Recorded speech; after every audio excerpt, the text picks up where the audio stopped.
Vamos a subir nuestro material de geografía primero.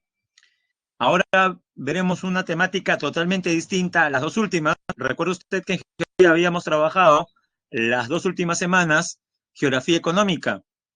En la semana 13 vimos el sector primario, actividades extractivas y productivas.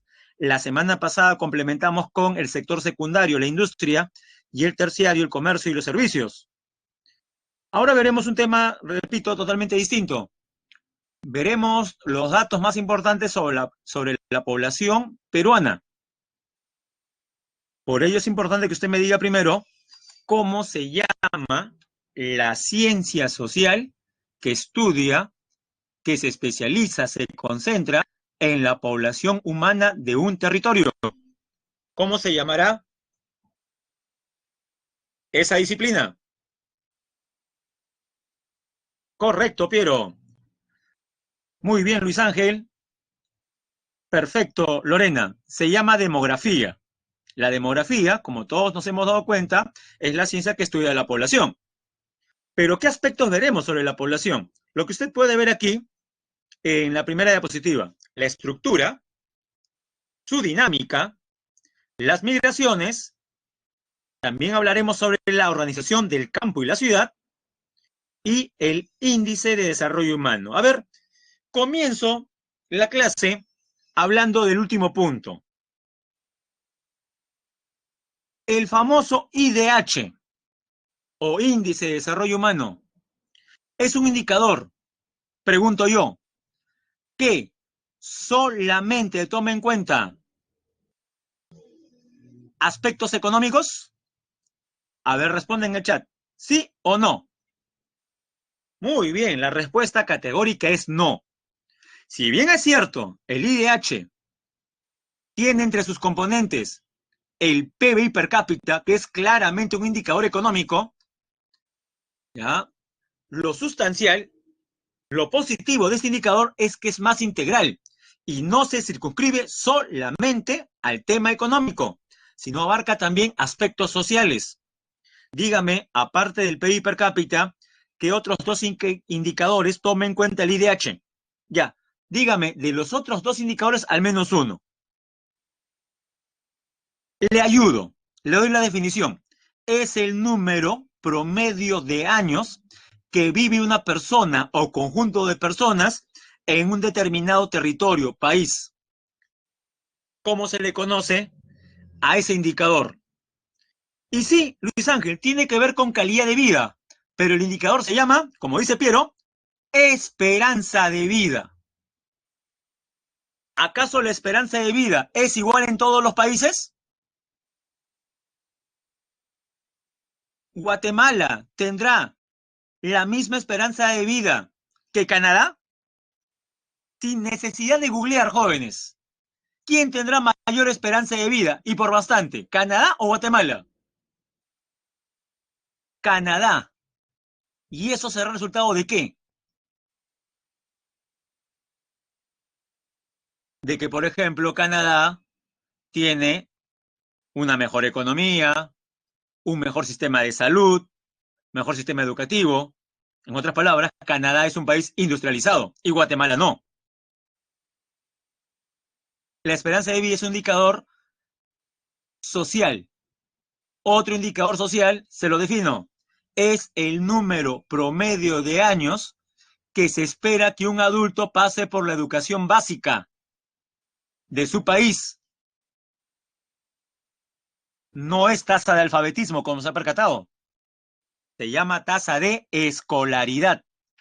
Conclusión. ¿Cuáles son los tres componentes del IDH? Uno, es un indicador de salud, la esperanza de vida. Dos, es uno educativo, la tasa de escolaridad.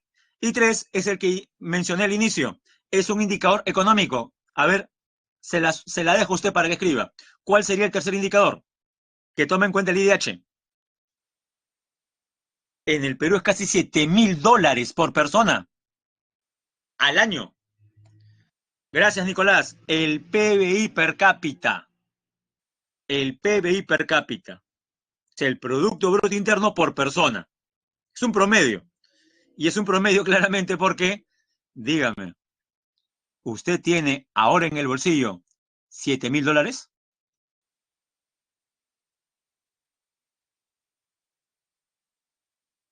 No tiene $7,000. 70 céntimos para comprarse una charada. 70 céntimos sí para comprar una charada, un Oreo, ¿no? 70 céntimos sí. Sí, profe, ni bolsillo tengo.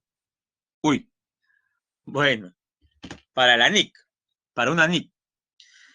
Bueno, jóvenes, es que también es una cifra, la verdad, que abstracta en realidad, ¿no? En el sentido de que no todos tenemos $7,000 pues, en el bolsillo, pero es lo que deberíamos tener si dividimos el PBI entre la población.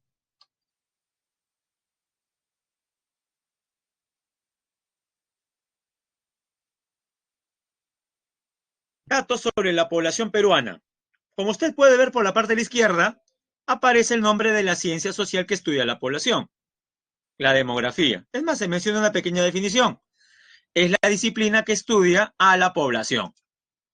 Sencillo.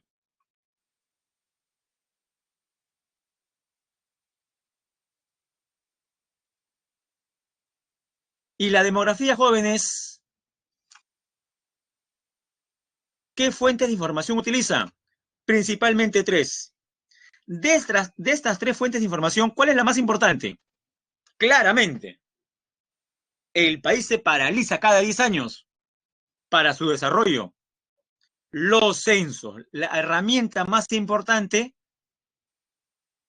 es el censo. El censo es el conteo de todas las personas que habitan un determinado territorio. También tenemos los registros civiles. A ver, dígame, ¿qué institución que usted muy bien conoce registra nacimientos, matrimonios, defunciones? Por ejemplo, el RENIEC. Y tercero, también tenemos las encuestas de hogar. Y usted dirá, profe, ¿y eso cómo es? Usted que es tan curioso, ¿ya? Se ha percatado que a veces llega a su barrio, a su cuadra,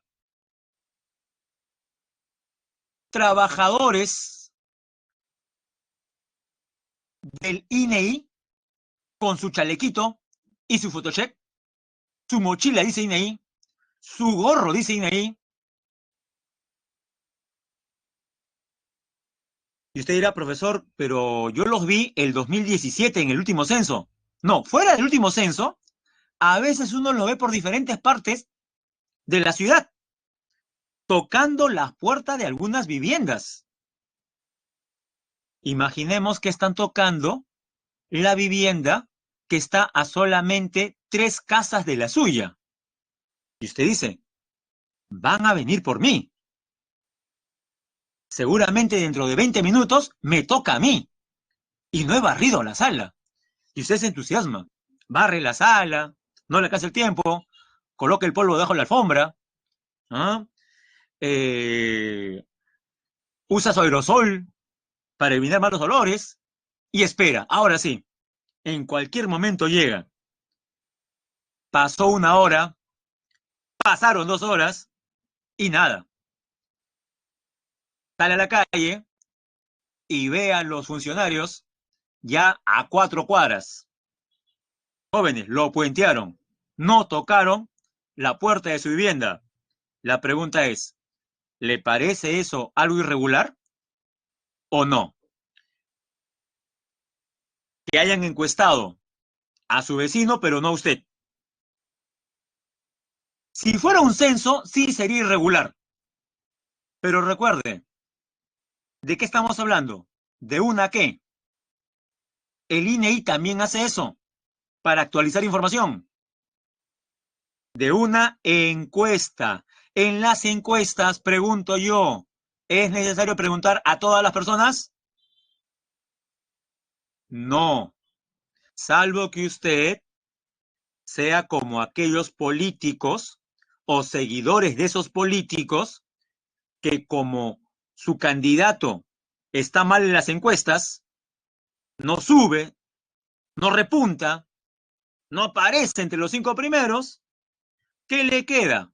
Patear el tablero y dices cosas como, yo no creo en las encuestas, están compradas las encuestas mermeleras, o lo que es peor, una frase como esta, yo no creo en las encuestas porque a mí nunca me han preguntado.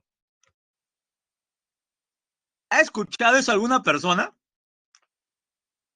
No creo en las encuestas porque a mí nunca me han preguntado. Y de repente ni le preguntarán, jóvenes, porque es aleatorio. ¿O acaso para saber el estado de su sangre es necesario sacarle toda la sangre? Claro, son de los seguidores del candidato que está perdiendo, pues, ¿no? Pero le pregunto, a ver, aplica sentido común aquí. Para saber el estado de su sangre, nivel de colesterol, ¿no? ¿Es necesario sacarle toda la sangre? No. ¿Qué sacamos? ¿Una qué? ¿Qué tomamos? ¿Una qué?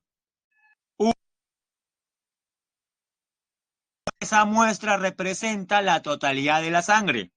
Profe, pero hay margen de error, por supuesto, en toda encuesta hay margen de error. Más, menos 2-3%, más, menos 4%, más, menos 5%.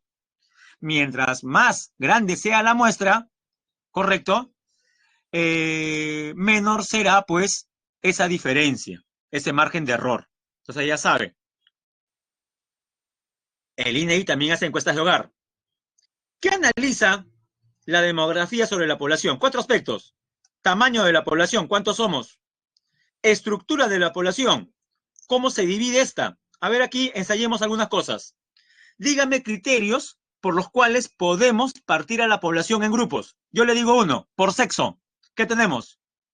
Población masculina y población femenina. Este dato ya lo sabe. En el Perú, ¿es mayor la población femenina o masculina?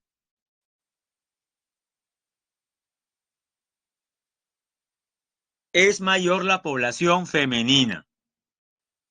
Son casi 500.000 mujeres más que varones en el Perú. Estadísticamente, significa entonces que quienes tienen mayores probabilidades de no conseguir pareja, hombres o mujeres. Aunque la diferencia es mínima, la idea, pero si nos guiamos por los números, serían mujeres, porque son más. Pero luego veremos que la cifra tampoco es tan amplia. No es como en China, donde sí es muy marcado que hay mucho más hombres que mujeres. Bien, otro criterio, por ahí lo leí, lo había mencionado quién, Piero, la edad. Según la edad, ¿cuántos grupos tenemos? Por edad, la población de un país, ¿en cuántos grupos se divide? No se olvide, en tres. En tres. Primer grupo, ¿dónde está su hermanito? De 0 a 14 años. Primer grupo, grupo al cual usted ya no pertenece. Ajá, sí, usted no pertenece a ese grupo, ¿ah? Profe, pero tengo 16, soy niño. Sí, pero está en edad de trabajar. Muchos se preguntan, profesor, ¿y por qué 14? ¿Por qué no colocaron 18? ¿Por qué no colocaron 20? ¿Por qué no 10? Porque aquí es necesario tener información de la población que no está en edad de trabajar, de 0 a 14 años. Segundo grupo, abarca principalmente la población en edad de trabajar. Dígame, el segundo grupo va de 15 hasta ¿dónde? Si fuera de 15 hasta 64, sería exactamente la PEA. Pero usted ha revisado el boletín, se percata que no es 65. ¿Cuánto es? El segundo grupo de edad va de 15 hasta... Revise su boletín para que no champee.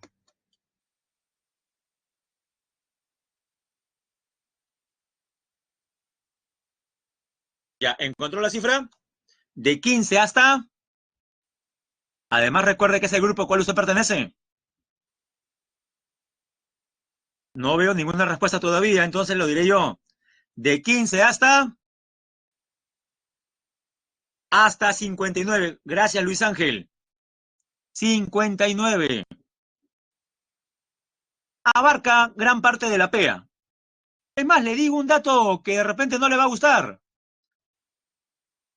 Usted, sí, ustedes y yo pertenecemos al mismo grupo de edad. ¿Qué le parece? ¿Qué opina al respecto? Usted y yo pertenecemos al mismo grupo de edad. Chóquela. Algunos de repente se van a deprimir. Profe, ¿tan viejos hoy? Es que el segundo grupo de edad es mucho más extenso, pues. ¿Ah? Estamos viejos, dice, ¿no? Interesante, dice Talía. Sí, pero es verdad, jóvenes. Para el INEI, usted y yo estamos en el mismo grupo de edad. ¿Qué nos une? ¿La belleza? No. ¿Qué nos une? Nos une que estamos en edad de trabajar. Claro, con una diferencia, que quien habla en este momento está trabajando. Usted no está trabajando, porque no recibe ningún tipo de ingreso por estar sentado frente a su computadora. Pero ya vendrán mejores tiempos, jóvenes. A no ser que tengamos aquí en el salón a un jovencito que hasta la 1:05 estudia y a partir de las 2 se va a trabajar. Bueno, ahí podría ser. ¿Y por qué son importantes los censos?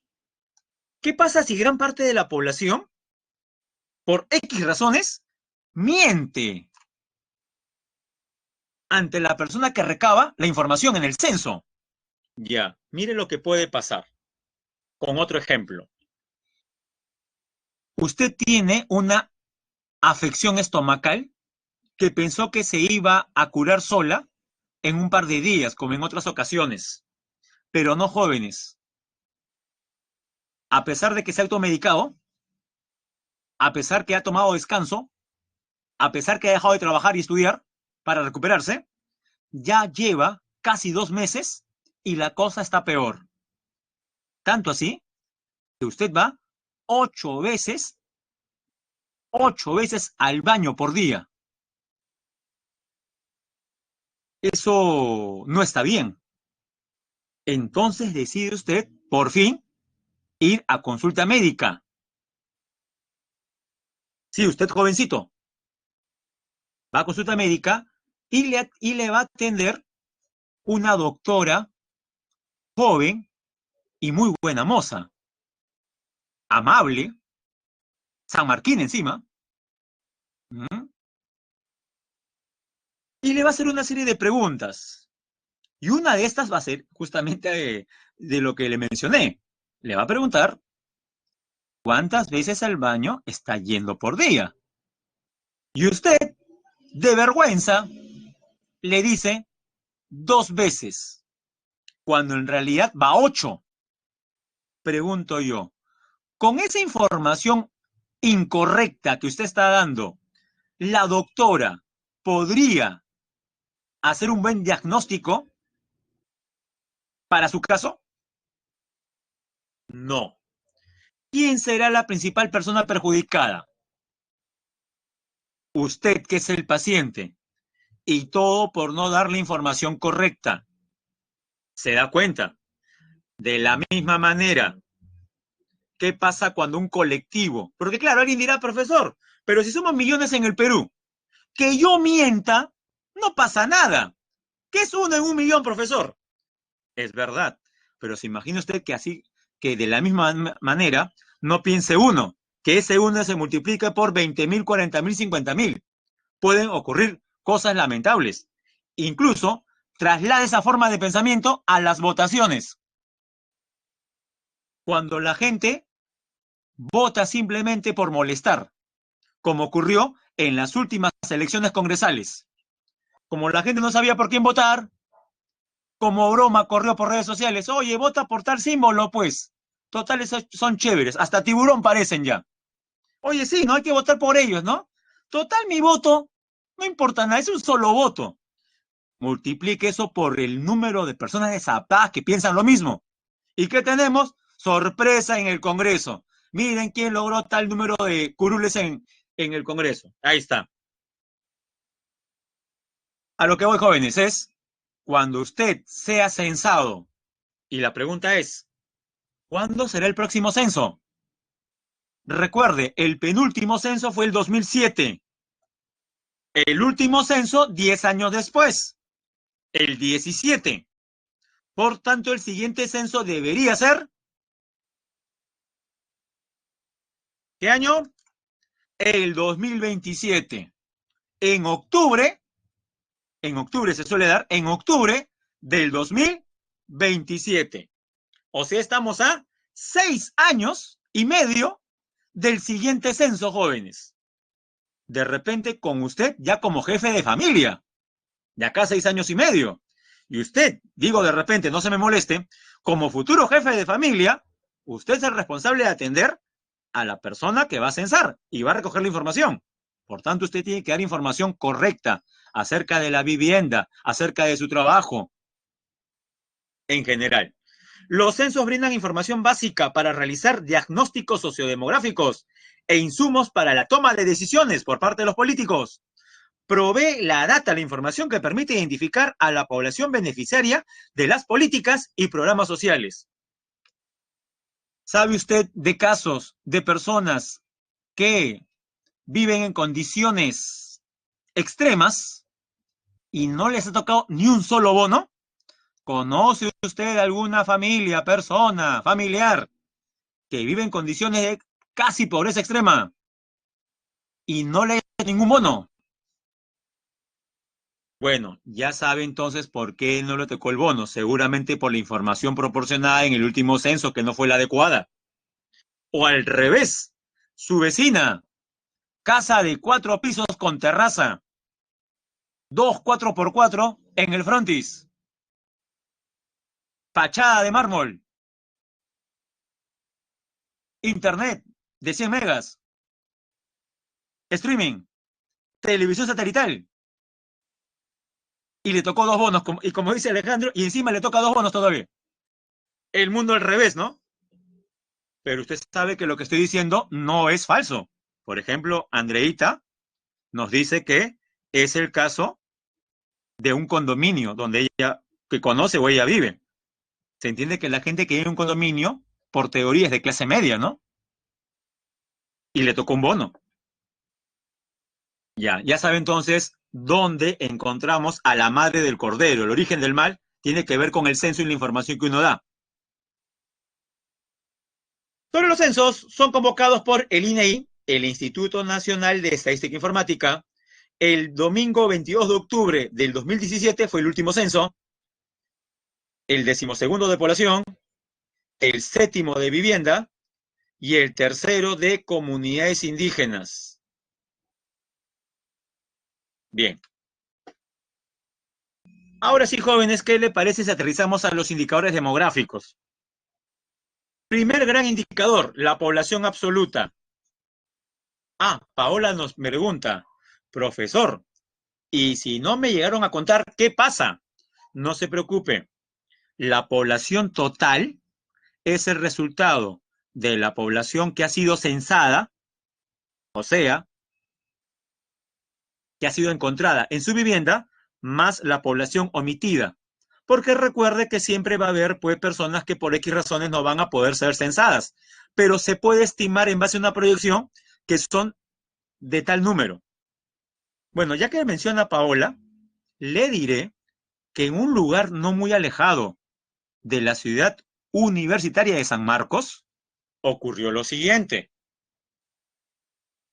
¿Todos los aquí presentes conocen la ciudad universitaria? Sí, ¿no? Imagino que sí. Al menos han pasado con el carro de lejos, ¿no? Ya no han bajado, pero han pasado con el carro. Ya. El local de la presa Marcos está por la Venezuela o por la Colonial. A ver, vamos a ver si es cierto lo que usted conoce de San Marcos. Por la Colonial. En la esquina exacta con Germán Amezaga, ¿correcto? Muy bien, en la esquinita está. Claro. En el cruce de Colonial con Universitaria, a más o menos 3 o 4 cuadras de la presa San Marcos, hay un supermercado. No sé si lo ubica, casi en el cruce. Colonial con Universitaria.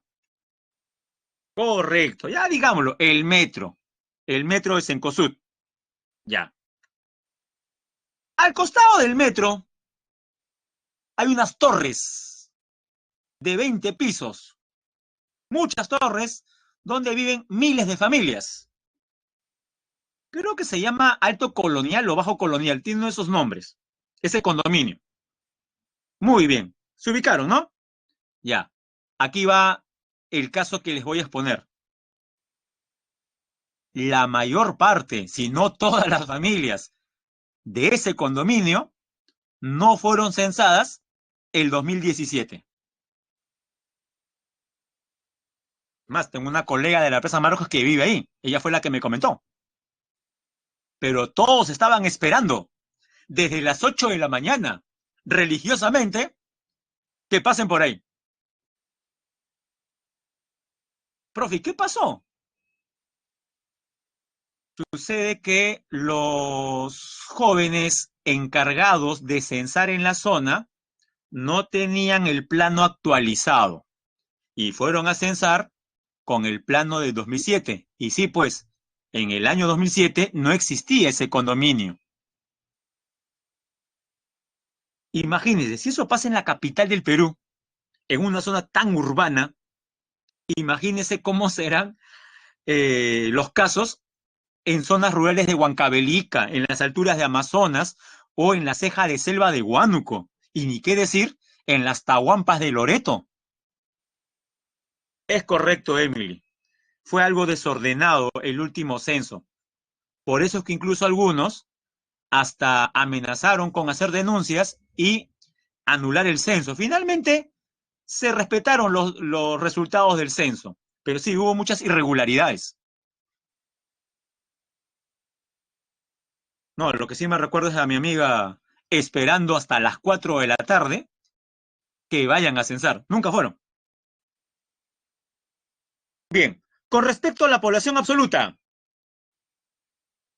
¿qué puesto ocupa el Perú a nivel de América? De 35 países, el Perú está en el séptimo lugar, con 32.626.000, entre Canadá, que ocupa el sexto lugar, y Venezuela, que ocupa el octavo.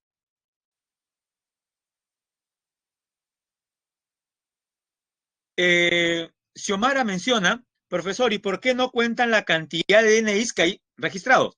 Es que recuerde, Xiomara, que no solamente se va a recabar información del número total de habitantes, que es importante, por supuesto. También queremos saber cómo vive la gente, cuál es su grado de estudios, su nivel de estudios, qué enfermedades ha tenido, con qué combustible cocina, cuántas habitaciones tiene la vivienda, la propiedad de la vivienda, ¿qué más? Servicios con los que cuenta, electrodomésticos. Son muchas preguntas.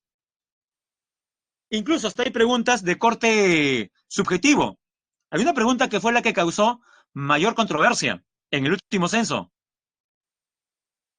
que decía, por su tradición, por su costumbre, por su ascendencia, usted se siente parte de qué grupo étnico.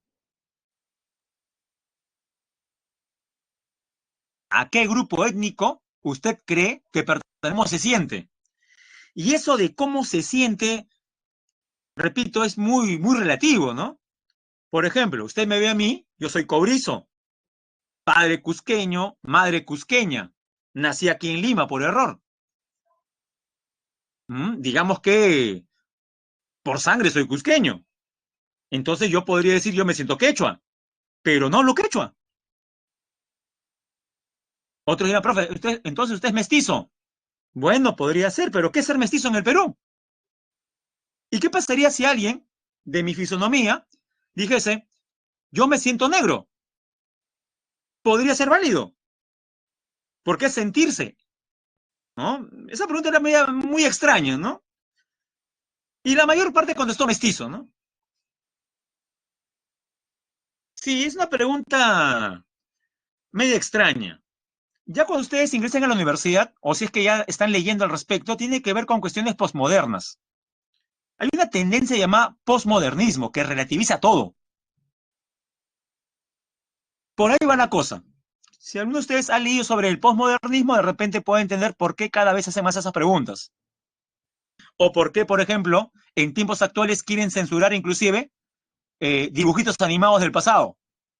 Algunos muy bien censurados y otros que ya me parece una exageración.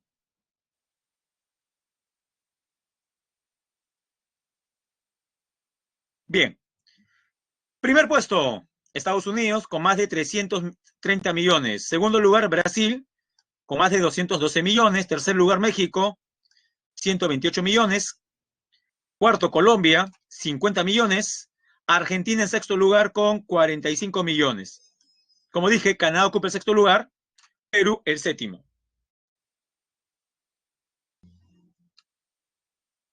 Seguimos con población absoluta. Justo lo que preguntaba eh, tus compañeros. La población absoluta es la suma de la población que sí fue censada y la población que no fue censada. Se llama población omitida. Sumamos, ¿y cuánto salió? 31.237.385 habitantes. Esa fue la cifra del último censo. Actualmente somos 33 millones. Ahora, cuidado, hablemos de otro indicador. ¿Cómo se llama este otro indicador? Se llama población relativa o densidad poblacional. ¿Cómo se halla? Dividiendo. ¿Qué coloco en el numerador? ¿Qué va arriba? Va la población absoluta. Por ejemplo, tenemos una cifra, 32.237.385 habitantes. Esta es la población del Perú. Entre el territorio del Perú, ¿cuánto es? 1.285.215.60 kilómetros cuadrados. Dividimos, ¿y qué sale? Este resultado, 24,3. Pregunto, el número que sale, en este caso, 24,3, ¿expresa qué? Habitantes por, a ver, complete. O sea, en el Perú, la densidad poblacional es de 24,3 habitantes por, correcto, Luis Ángel, por territorio, o sea, por kilómetro cuadrado. Ahora dígame, ¿la cifra de densidad que tiene el Perú es muy alta? ¿Le parece muy alta, explosiva? Que por cada kilómetro cuadrado haya 24 peruanos en promedio. Y no. Esto es para que usted sepa que una de las principales razones por las cuales nuestro país es pobre no es por explosión demográfica, como se ha percatado. A veces se dice, ¿no? La pobreza en el Perú es producto de que hay una explosión demográfica. Falso. Si hubiese una explosión demográfica, tendríamos más de 100 habitantes por kilómetro cuadrado, gente hacinada. Y no, la densidad poblacional es bajísima. Bueno, no bajísima, es baja. 24 habitantes por kilómetro cuadrado. El problema que sí tenemos es la mala distribución, porque 24,3 es el promedio del Perú. Pregunto, ¿en la selva peruana la densidad cree usted que sea 24? No, en la selva peruana es de 5. Y tenemos el extremo, Madre de Dios. ¿Cuánto es la densidad de Madre de Dios? Menos de 2 personas por kilómetro cuadrado. Sale 1,7 habitantes por kilómetro cuadrado. Tanto así que, si Madre de Dios fuera un estado independiente, tendría récord mundial, porque sacaría de ese lugar a Mongolia. Mongolia es el país de menor densidad poblacional. Números: 2 habitantes por kilómetro cuadrado en promedio. ¿Cuánto es en Madre de Dios? A ver si apuntó la cifra. En Mongolia es 2 habitantes por kilómetro cuadrado. 2 mongoles por kilómetro cuadrado. ¿Cuánto es en Madre de Dios? Gracias, María. En Madre de Dios es 1,7. Pero Madre de Dios es una región del Perú. Y ya que mencioné que Madre de Dios es la de mayor, disculpe, es la de menor densidad en el Perú, ¿sospecha usted qué región del Perú es la de mayor densidad? ¿Cuál de las 25 regiones tiene mayor densidad? Curiosamente no es Lima, sino una vecina de Lima. Correcto, Luis Ángel, es el Callao. ¿Por qué el Callao si es tan pequeño? Precisamente por eso. No se olvide, la regla es, los territorios más pequeños tienden a tener mayor densidad poblacional por cuestiones aritméticas. Dígame, ¿es necesario que explique un poco más al respecto? Ya, con un ejemplo va a entender. Todos sabemos que China es el país de mayor población absoluta a nivel mundial, no quedan dudas. Son casi 1.500 millones de chinos. Sin embargo, usted no puede afirmar que China sea el país de mayor densidad. ¿Es China el país de mayor densidad poblacional en el mundo? ¿Es China el país que tiene más habitantes por kilómetro cuadrado?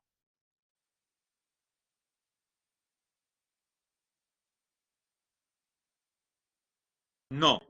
Pero antes atendemos una observación de Arturo que me parece muy buena. Arturo dice, profesor, pero he hallado por aquí, en San Google, que Groenlandia es el que tiene menor densidad. Divida la poca población que tiene entre el gran territorio de la isla y sale 0,026 habitantes por kilómetro cuadrado, profe. O sea, ni un dedito siquiera. Ya, pero recuerda, Arturo, lo siguiente. Groenlandia es un estado independiente.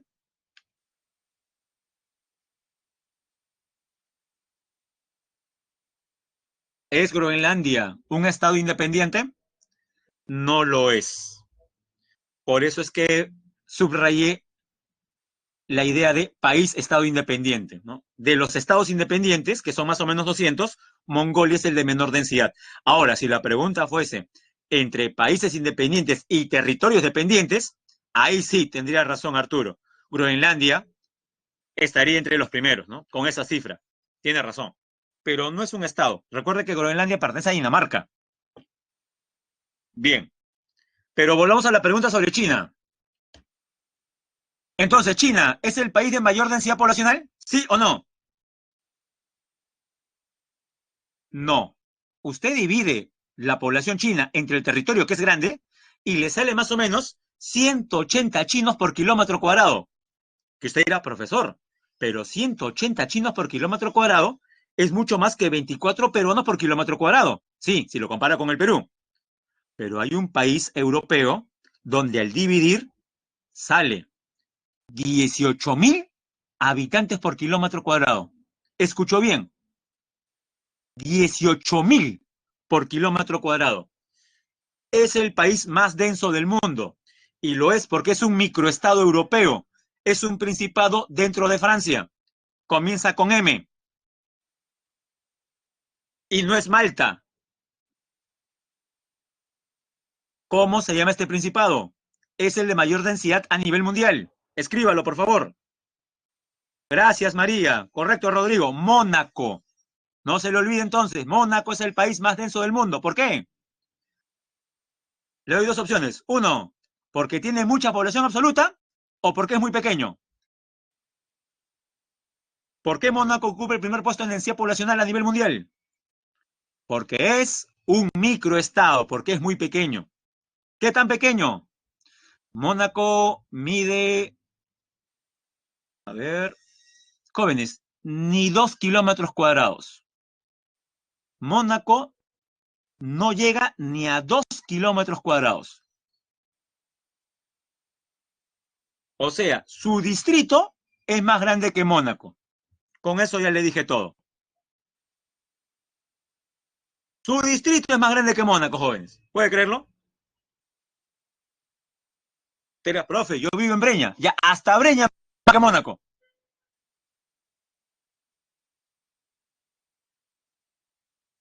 Siguiente indicador. Tasa de fecundidad. Por favor, no confunda fecundidad con natalidad, que suenan parecido. ¿Qué es la fecundidad?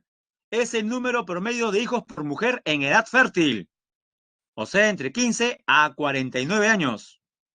Según el INEI, la tasa de fertilidad ha descendido ¿Cuánto marcó en el último censo? A ver, usted que tiene vista del lince. Ahí lo estoy resaltando. Según último censo, ¿a cuánto bajó? Porque está bajando, jóvenes. ¿Cuántos hijos por mujer? 1,5 hijos. O sea, cada vez, jóvenes, nos acercamos o nos alejamos a indicadores europeos. ¿Qué cree usted? Cada vez nos acercamos a valores de Europa. En Europa, ¿cuánto es la cifra? Más o menos un hijo por mujer. En Europa Occidental es un hijo por mujer. Se están despoblando. O, como dice Jimena, en el caso de algunos como España, 0,9. O Estonia, Letonia, Lituania, también suele ser 0,95, poco menos de 1. Pero, como dije, cerca el número 1. En el Perú todavía es 1,5. ¿Y cuánto había sido 10 años antes, en el 2007? Había sido 1,7. Y en los tiempos de gloria de su abuela, allá por los años 60, ¿cuánto fue la tasa de fecundidad? Prácticamente 5 hijos por mujer, en la época de esplendor de su abuela. Promedio en el Perú, 5 hijos por mujer. Lo cual no nos asombra, porque nosotros sabemos cuántos hijos tuvo nuestra abuela. A ver, pueden manifestarse en el chat. ¿Cuántos hijos tuvo su abuela? A ver, tenemos Cristel 11, Rodrigo 7, Lorena 9, la abuelita de María 3, de Catherine 8, de Jimena 6, 5 tíos más su papá 6, de Xiomara, abuelo de la abuela paterna 8, materna 5, materna 8, paterno 5, Piero solamente 3, Luis 6, Milagro 7, Piero 5, Andrea 8, Nicolás 9 por parte de su papá, Emily por parte de papá 7, bueno, 8 serían, 7 tíos más su papá 8, Yansly 8. Ya, entonces, si se percata, en los tiempos de gloria de sus abuelos, tenemos un promedio cercano a cuánto. A ver, si metemos todo eso en una licuadora, ¿cuánto sale en promedio? Se percató, sale más o menos 7, 8, ¿no? 7, 8. Otros tiempos, jóvenes. Otros tiempos. ¿Y qué pasará cuando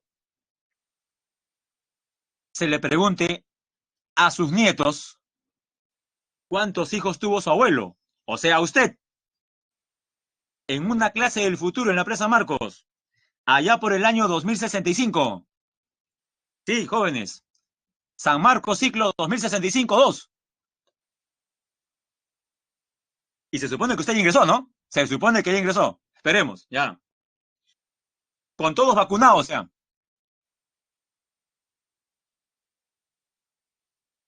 ¿Qué responderá su nieto? ¿8, 9, 10 como ahora? No, dirán, yo fui el único, ¿no? O mi papá fue el único, 1, 2, 1, 2. Los más audaces, 3. Y eso, los más audaces, 3, ¿ah? Bien, prosigamos. No se olvide entonces, más allá de la broma, la tendencia de la fecundidad. ¿Cuál es, jóvenes? Lo que vale son las tendencias. ¿Está aumentando o disminuyendo la tasa de fecundidad? Claro, la tendencia es a la baja. Yo creo que para el siguiente censo, seguramente debemos estar en 1,2, 1,1. Actualmente es 1,5, debe ser 1,2. Hablemos ahora de la natalidad y de la mortalidad. ¿Qué es la natalidad? Número de nacimientos por cada 1.000 personas, sean hombres o mujeres de cualquier edad, durante un año. El 2016, ¿cuánto salió? 18,3. ¿Qué significa? Que por cada 1.000 peruanos, en un año nacieron 18 peruanitos. Para el 2021, o sea, este año se prevé que disminuya, pero poco. Ya, jóvenes, vamos a tener información importante por parte de su señorita tutora, Karina. Adelante, Karina. Estoy reproduciendo, tengo que leer, escribo. Ya, gracias. Buenos días, alumnos. Chicos, con urgencia he publicado ahorita en notas compartidas un link muy importante que lo tienen que llenar por parte del director ejecutivo del Centro PRE. Urgente. Ya, profesor, gracias. Ya, correcto. Mis jóvenes,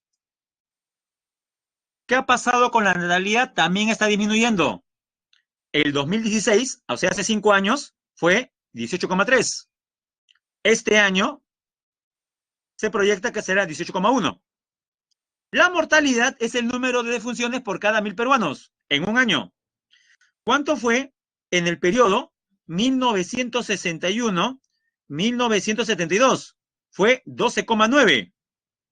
Y mire, bajó prácticamente a la mitad en el periodo 93-2007. ¿A cuánto? A 6,1. Eso es bueno. Y para el 2020 se calculó en menos todavía, 5,9. Recuerde, la única manera que natalidad y mortalidad se anulen es que la cifra sea la misma. Se me ocurre, natalidad X, mortalidad X, X menos X, 0. ¿Qué es lo que, por ejemplo, está pasando en qué parte del mundo? ¿En qué continente? Las cargas están equiparadas y por eso es que el continente, en general, se ha estancado en población e incluso hasta está disminuyendo.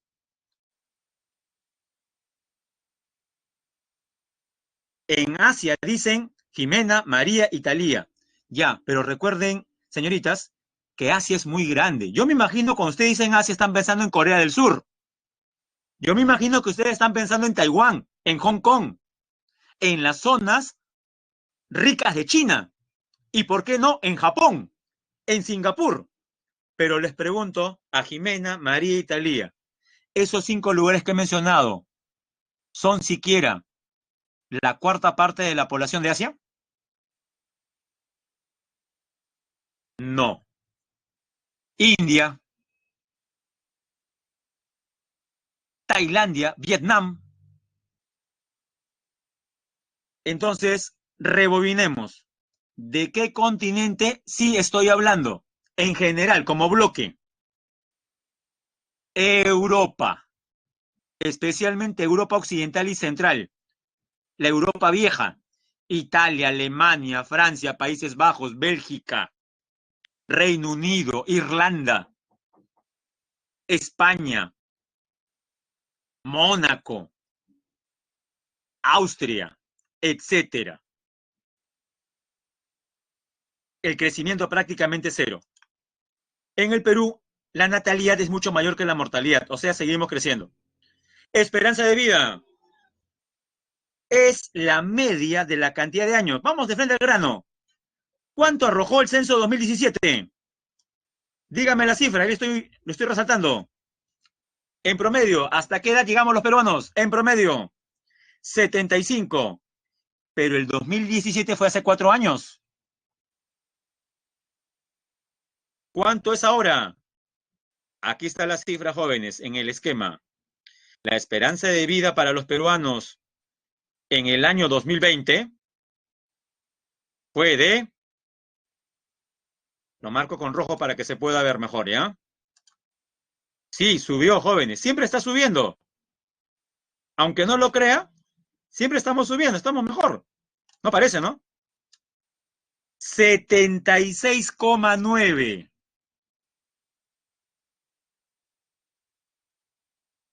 A pesar del COVID, ha subido. 76,9. Significa que sin COVID estaríamos en 77,1, 77,2. Además, recuerde algo. ¿Es alta la letalidad del COVID? Que los números hablen, jóvenes. No es muy alta. Hay enfermedades que anualmente han matado más peruanos y nunca habíamos, por ejemplo, nosotros notado o visto noticias al respecto. Con esto, por si acaso, no quiero pasar por agua tibia el problema del COVID, porque alguien podría pensar eso. Profesor, no me diga que usted está de ese grupo que trate de minimizar el COVID. Para nada. Es un problema latente. Pero tampoco podemos negar que las cifras dicen ello. Correcto. Enfermedades como la tuberculosis, la neumonía o algunas relacionadas con el aparato cardiovascular matan al año más gente que las que está, por ejemplo, generando el COVID. A eso me refiero. El punto es, jóvenes, que actualmente la esperanza de vida es casi 77 años. Y dígame, ¿dónde cree usted que encontramos la región política del Perú de mayor esperanza de vida? Porque 77 es promedio. Tibio, Piero, no es Lima, es vecina de Lima. Correcto, Luis Ángel, escuchó muy bien, es el Callao. O sea, si usted alguna vez tuviese que escoger un lugar donde vivir, porque ese lugar tiene mayor esperanza de vida, tendría que mudarse al Callao. Yo sé que para muchos es inverosímil lo que estoy diciendo, ¿no? Porque lo relaciona más con otro tipo de problemas. Profesor, pero si en el Callao me han contado y escucho las noticias que pasa esto, pasa lo otro, ¿ah? Mi primo que dice la vida no vale nada, exagerando obviamente, mitad en broma, mitad en serio, ¿no? Pero no, como dice Andrea, es tranquilo. O es sarcasmo, Andrea, ¿no?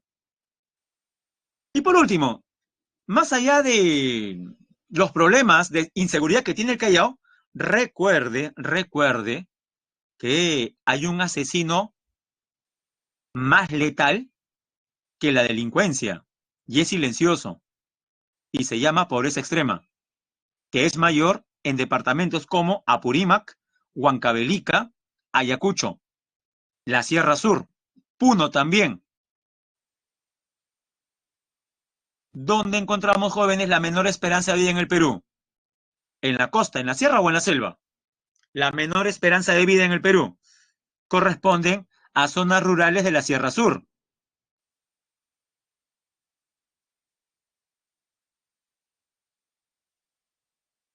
Más datos. Evolución de la población del Perú.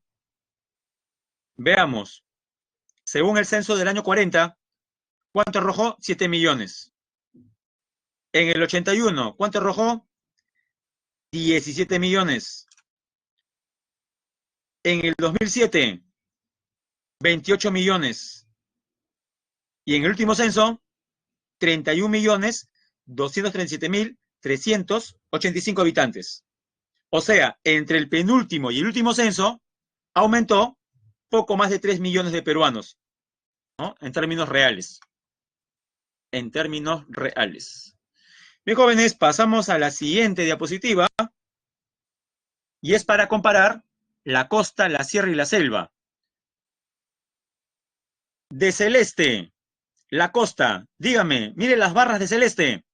¿Cuál es la tendencia? ¿Qué ha pasado con la población de la costa? ¿Ha aumentado o disminuido?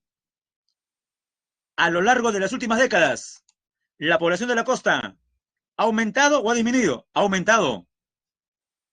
De amarillo, la sierra, ¿ha aumentado o ha disminuido? Como un tobogán, jóvenes, ha disminuido. Y la selva, a lo lejos se ve como parejo. Pero, si mira muy bien con lupa, ¿qué ha pasado con la selva? Ligeramente, ¿a qué?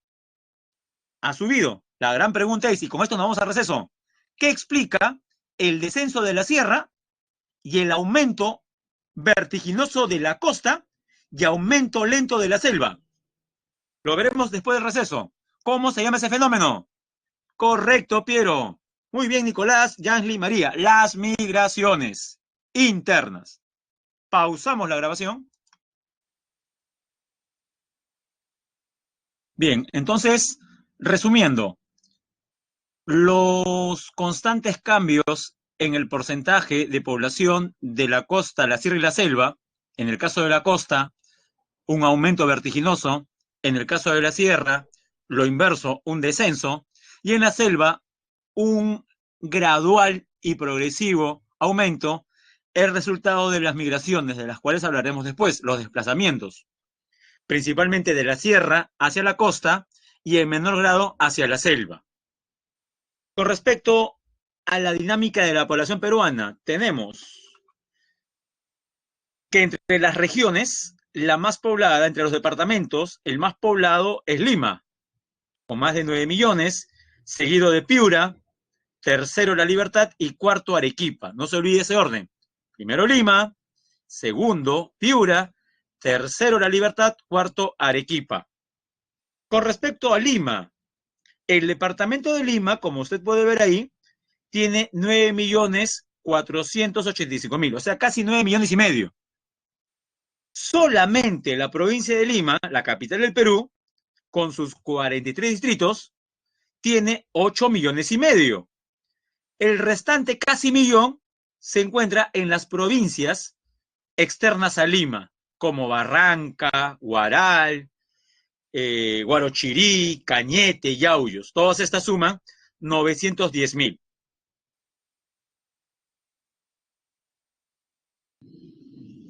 En relación a la densidad, le había mencionado yo que la región de mayor densidad es el Callao, por ser la más pequeña, casi 7.000. En segundo lugar, Lima, con 272. Tercera, Lambayeque.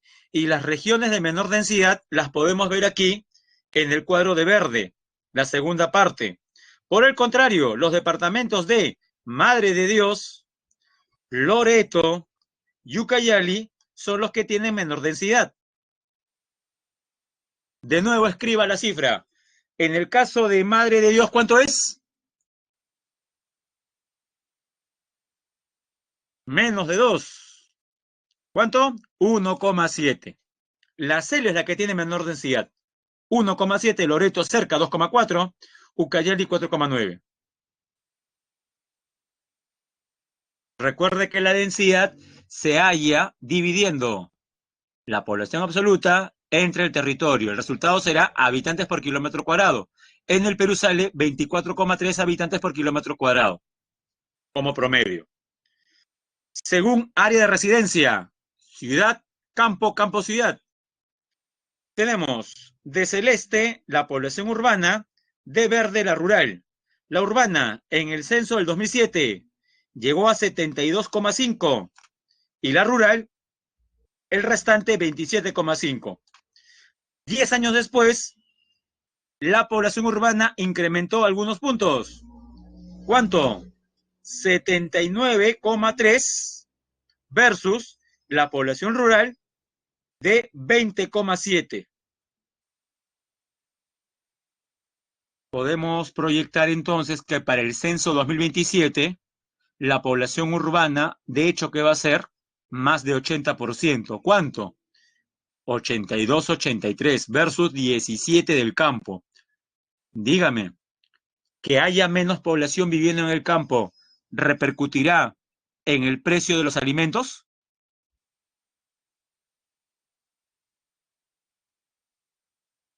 Menos campesinos trabajando la tierra, por supuesto que sí.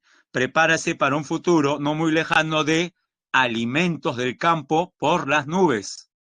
Y la razón es esta. Cada vez hay menos población en el campo. El campo se está despoblando. Las ciudades son más atractivas.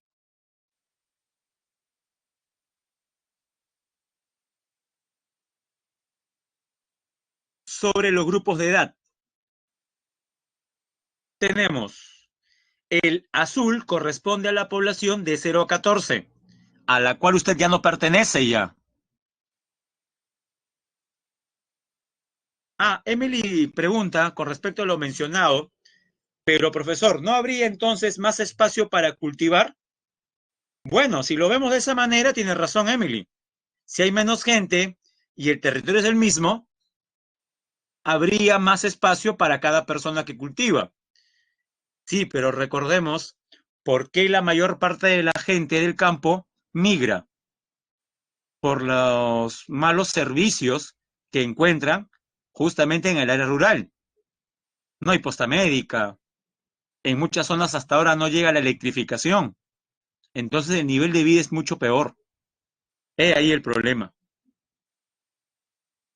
Tiene que ver con, con la calidad de vida. Lo veremos después en un gráfico. Bien, en el censo 2007, la población en edad de trabajar de 15 a 59, bueno, exactamente no coincide, ¿no? Pero digamos que la población de 15 a 59 años era la principal. ¿Con cuánto? Vamos a aumentar el tamaño de la imagen. Con 56%. Para el 2017, disculpe, esto fue el 93, para el 2007 subió a 60,4. Y para el 2017, un poquito más, 61,7. La población entre 15 y 59 es de lejos la primera. En segundo lugar, los menores de 15 años, con 26%, y se identifica, se visualiza un ligero incremento de la población senil, que ahora llega a casi 12%. Esta, en todo caso, es la más importante porque corresponde a la última foto del momento, la distribución de la población. Con respecto al sexo, ya dijimos, los hombres son el 49,2% y las mujeres 50,8%. Hay una diferencia de 1,6%, lo cual se traduce en casi 500.000 mujeres más que hombres. Exactamente 480.370 más mujeres que varones. Pero no se me asuste, si usted es de las personas que dice, profesor, pero ¿y habrán departamentos donde haya más hombres que mujeres? Por supuesto. Tiene Madre de Dios, San Martín, Tumbes y Ucayali, 3 de la selva, donde más del 50% son varones. Así que ya sabe, señorita, no todo está perdido. Por acaso es una broma. Bien, respecto a la tasa de crecimiento poblacional. Para comenzar una pregunta, ¿y qué es esto, profesor? Es el resultante de restar la tasa bruta de natalidad menos la tasa bruta de mortalidad. ¿Profe, esto tiene un nombre? Claro que sí. ¿Cómo se llama? Tasa de crecimiento natural. Natalidad menos mortalidad. Pero si yo quiero saber realmente cuánto ha aumentado la población, también tengo que tomar en cuenta otra variable. La gente que llega y la gente que se va. O sea, tengo que restar la inmigración menos la emigración. Una vez que yo hallo, primero, natalidad menos mortalidad, que es la tasa de crecimiento natural, y le sumo el saldo entre inmigración y emigración, tendré la tasa de crecimiento real. Entonces, la tasa de crecimiento real es la suma de la tasa de crecimiento natural, que es natalidad menos mortalidad, más el saldo migratorio, que es inmigración menos emigración. Pero dejemos la teoría y pasemos a los números. Mire el cuadro de la posterior. ¿Qué ha pasado con la tasa de crecimiento anual? Usted ve primero que fue subiendo y llegó al pico de 2,8 para los años 60, pero desde el 2,8 en los años 60 hasta la actualidad, ¿qué es lo que ha pasado con la tasa de crecimiento en el Perú, jóvenes? Mire el gráfico, ha ido aumentando o disminuyendo. ¿La tendencia cuál es? La misma que de la fecundidad y la natalidad. La tendencia es a la baja. Y quiero que me diga el último número, porque el último número corresponde a la tasa de crecimiento anual del último periodo intercensal, o sea, entre el periodo 2007 y 2017. ¿Cuánto es la tasa de crecimiento anual? 1% nada más. Significa entonces que para el siguiente periodo intercensal, o sea, 2017-2027, ¿cuánto debería ser? Siguiendo la tendencia. Si actualmente es 1, a ver, anímese en dar una cifra. Y lo mismo que con la fecundidad, nos acercamos cada vez más a indicadores de corte europeo. Seguramente será 0,6 o como dicen Talía y Luis Ángel Piero, 0,5. Emily Jimena se inclina más por el 0,6. Yo creo que, bueno, aquí cualquiera puede acertar, pero yo creo que sería 0,6, ¿ah? 0,6 para el 2027. Una cifra muy baja, jóvenes, ¿ah? El famoso crecimiento cero.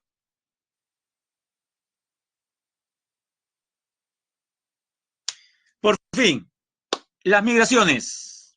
Las causas pueden ser socioeconómicas, degradación del medio ambiente, el alto crecimiento de algunas ciudades que atraen a las personas y razones políticas como el terrorismo, la violencia y los conflictos sociales. Tipos de migración. Dentro de un país, interna. La internacional es externa. Dentro de la interna tenemos dos tipos, de toda la vida y reciente. Siguiente ejemplo. Su tío es oriundo de Bagua, Bagua Grande en Amazonas, y está residiendo y trabajando aquí en la capital hace 8 años. Pregunta, ¿qué tipo de migrante es? Primero, lo más sencillo. ¿Migrante interno o externo? Primero, dígame lo más sencillo. ¿Interno o externo? Primero. Interno. Ahora bien, ¿y dentro del interno? ¿De toda la vida o reciente? De toda la vida. Aquel que no ha leído la teoría dirá, profe, se ha equivocado. ¿Cómo va a ser de toda la vida si solamente está 7 años?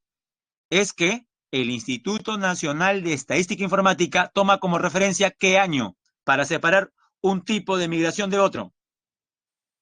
5 años. Menos de 5 años es reciente. Más de 5 de toda la vida. En el ejemplo dado dije 7 años. Sería, por tanto, de toda la vida. Muy bien. Podemos pasar ahora a la siguiente. Sobre la migración externa. Hablemos primero de los peruanos que se han ido. ¿Cuántos peruanos están afuera? Aquí está la cifra. 3.089.123 personas, que serían el 10% de los peruanos que nos hemos quedado. O sea, en el mundo, ¿cuántos somos? Somos más o menos 36 millones jóvenes. 33 viviendo aquí en el Perú y 3 millones y algo más viviendo afuera. Esos 3 millones que están afuera, ¿dónde se concentran? En América. Así tenemos el 30,9% de peruanos que están en el extranjero residen ¿en qué país? En la tierra del tío Sam, tratando de cumplir su sueño americano. Estados Unidos, primer lugar. Segundo lugar, Argentina, 14,5, muy cerca de Argentina, 14,3, España. Cuarto puesto, Chile, con 11,2, Italia, con 10%, y Japón, con 3,9. Perfil del peruano que se va. Por edad, la mayor parte, ¿en qué grupo está? Ya gente madura, de 30 a 49. El 40% de los que se van tienen más de 30 años y menos de 50. Por sexo, ¿es mitad y mitad? Mire el dato. Y no, hay una cifra a favor de las mujeres. 53,7%, casi 54% de los que migran son mujeres. Lugar de nacimiento, aquí también se ve el centralismo. Más de la mitad son limeños. Y según la ocupación, la mayor parte de los que se van, ¿qué son? Estudiantes. En segundo lugar, empleados de oficina. En tercero, trabajadores de servicios, comercio, mercado.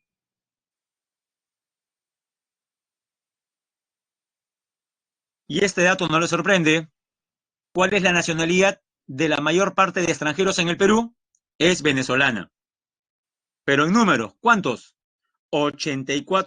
83,4% de los extranjeros en el Perú tienen nacionalidad venezolana.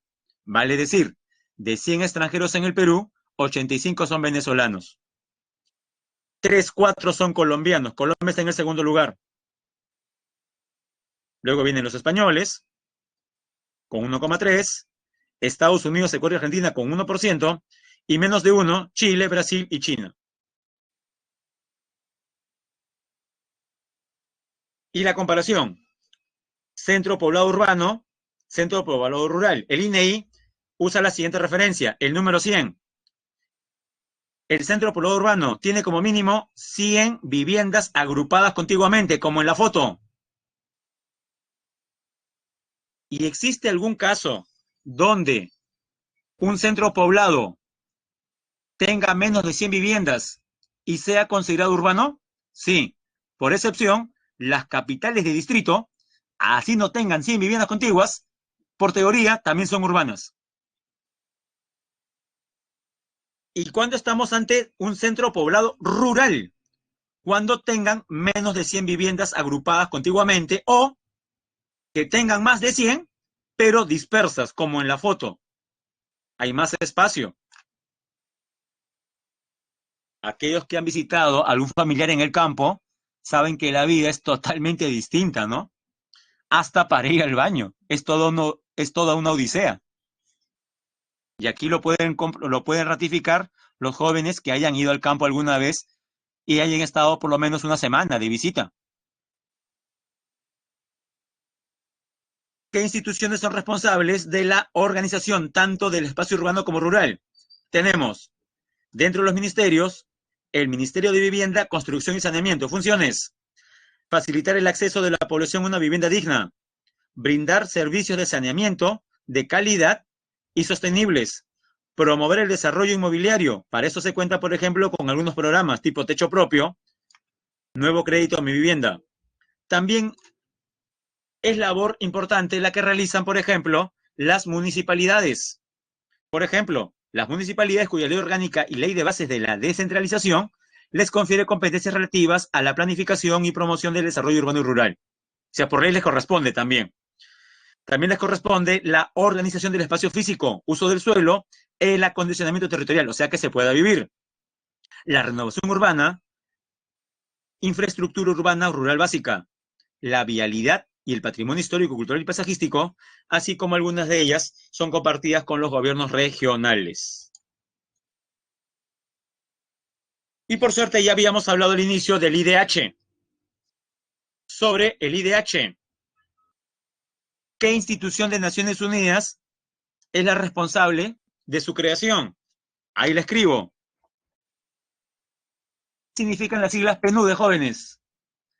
PNUD significa Programa de las Naciones Unidas para el, ya usted complete la última palabra.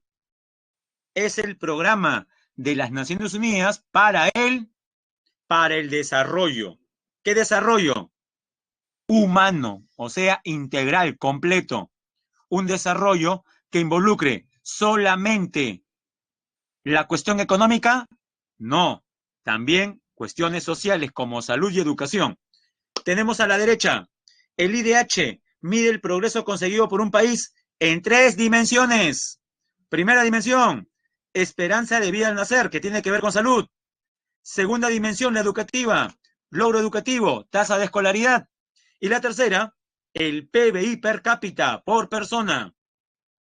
Datos sobre el Perú. Población, ya sabemos, más de 31 millones según el último censo. Índice de pobreza, 20,2%, el cual ha aumentado por la pandemia. Ingreso per cápita, casi $7,000 por persona, que no lo tiene. Esperanza de vida al 2020, 76,5, casi 77. Promedio de años de estudio, lo que dije yo se llama tasa de escolaridad, solamente 9,8 años. IDH, ¿cuánto arroja? 0,759. Categoría, alto. Los países que tienen más de 0,800 tienen de categoría muy alto. Y puesto, entre casi 200 estados, puesto 82. Primera pregunta. Un analista demográfico manifiesta: tradicionalmente el crecimiento de las ciudades se desarrolló de manera horizontal. Sin embargo, al haber pocos espacios disponibles, se ha optado por un crecimiento vertical con la construcción de condominios y residenciales, ocasionando una mayor aglomeración de la población en áreas más pequeñas. Esta situación es una de las causas por la que en nuestro país, a nivel urbano, viene aumentando la densidad poblacional. Muy bien, la C. Pregunta 2. La tasa de fecundidad es el número de hijos en promedio que se pronostica tendrá una mujer durante su edad reproductiva. En los últimos censos se registra una tendencia al descenso. De acuerdo al enunciado, identifica las causas que explican dicha disminución. Inserción en el mercado laboral con igualdad de oportunidades, verdadero. La mujer que trabaja pospone la maternidad. Crecimiento de las ciudades y hacinamiento de la población. Si bien es cierto, es verdad que las ciudades crecen, no tiene relación con el descenso de la fecundidad. Falso. 3. Mayor acceso a programas de planificación familiar, verdadero. Y 4. Mejor en el nivel educativo. Todas son correctas menos la segunda, por tanto marcamos la letra D que hace rato me están diciendo. 1, 3 y 4. Muy bien. Pregunta número 3. Miremos el cuadro y a partir del cuadro respondamos si es verdadero o falso cada proposición. El mayor incremento anual de población, con más de 400.000 habitantes, se dio en los periodos intercensales 72-93 y 81-93. Bueno, eso es verdad, lo podemos ver en el gráfico, ¿sí? Muy bien, sí, más de 400.000, correcto eso. 2. El periodo con mayor tasa de crecimiento anual tiene relación con el fenómeno de explosión demográfica. Eso también es verdadero. Sí coincide.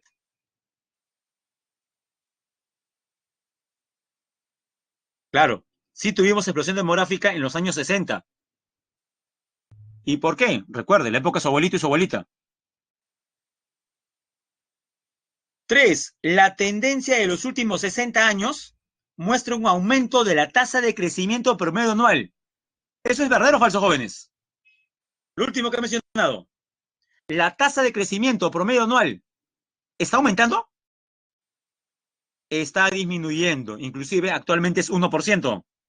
Y la última es verdadera. En el periodo 93 al 2007, la tasa de crecimiento refleja un descenso en promedio. Por tanto, la clave es la que me están diciendo también hace buen rato, ¿no? Bueno, al menos Piero nos menciona Italia, la letra B. Verdadero, verdadero, falso, verdadero. Y la última, jóvenes. La emigración de peruanos fue un fenómeno que se ahondó a fines del siglo pasado y continúa hasta el presente. Con relación a las características de la emigración internacional, identifique las características correctas. La población entre 15 a 29 años es la que más migra al extranjero. ¿Verdadero o falso? En el caso de nuestros hermanos venezolanos, sí sería verdadero. No sé si se ha percatado. En el caso de nuestros hermanos venezolanos, la mayor parte de los que han migrado y han llegado, por ejemplo, aquí al Perú, son jóvenes, de 15 a 29. Pero pregunto, ¿será el caso peruano? No, en el caso peruano es falso. En el Perú, el mayor grupo que se ha ido es ya gente adulta, de 30 a 49. Miren cómo son distintas las migraciones, ¿ah? 2. Los motivos para viajar es por fines residenciales. ¿Verdadero o falso? Verdadero, porque dice uno de los motivos. No dice que es el principal. El principal es laboral. 3. Existe un mayor registro de viaje por parte de la población femenina. Verdadero. Las mujeres, en casi 54%, se van con respecto a los varones, que son 46%. Si hay una diferencia marcada, casi 8%. Y 4. Según ocupación, el segundo lugar es de profesionales y científicos. Falso.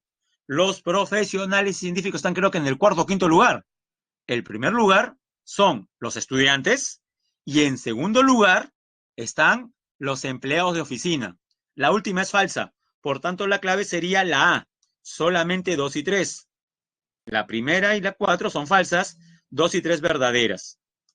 Bien, les recuerdo que la semana pasada habíamos visto 3 órganos autónomos. ¿Recuerda cuáles? Especializados en materia económica. La Contraloría General de la República, el BCR y la SBS. Hoy veremos 4 organismos autónomos, pero especializados en materia de justicia, en materia jurídica. ¿Cuáles son? Ahora los puede ver en la diapositiva.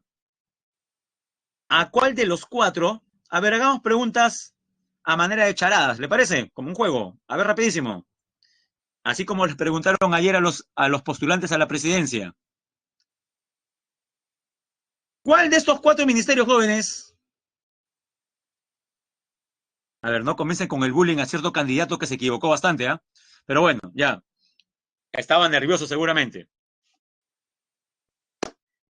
Yo me pongo a pensar, ¿qué hubiese ocurrido si se les hubiese preguntado lo que yo voy a preguntarle ahora a ustedes? ¿Deberían los candidatos a la presidencia responder correctamente estos temas de cívica? ¿O creen que no es necesario para un futuro presidente del Perú? Por supuesto, es el ABC. Es el ABC de cualquier político. Y solamente entonces, jóvenes, imaginemos qué hubiera respondido Urresti, Forsyth, Verónica, Keiko, ¿no? O cualquier otro. Ya, primera pregunta. ¿A cuál de esas 4 instituciones también se le conoce como Fiscalía de la Nación?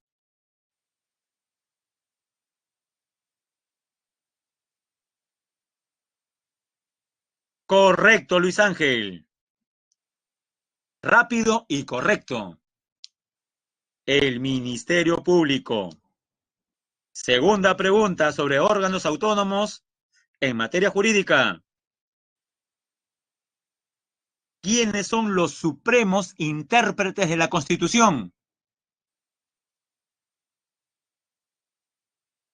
El TC, muy bien. Ajá. La primera fue Thalía. Creo que se inspiró por sus iniciales. TC. Correcto, el TC. ¿Ha escuchado usted a alguna persona afirmar que la disolución del Congreso realizada por Martín Vizcarra el 30 de septiembre del 2019 fue un golpe de Estado? ¿Conoce alguna persona que diga hasta ahora que fue un golpe de Estado? Todos conocemos a alguien que dice que fue un golpe de Estado. Más allá de que usted esté a favor o en contra de la medida, ¿qué dijo el TC al respecto? Porque una de las funciones del TC es pronunciarse cuando un poder del Estado le exige tu participación.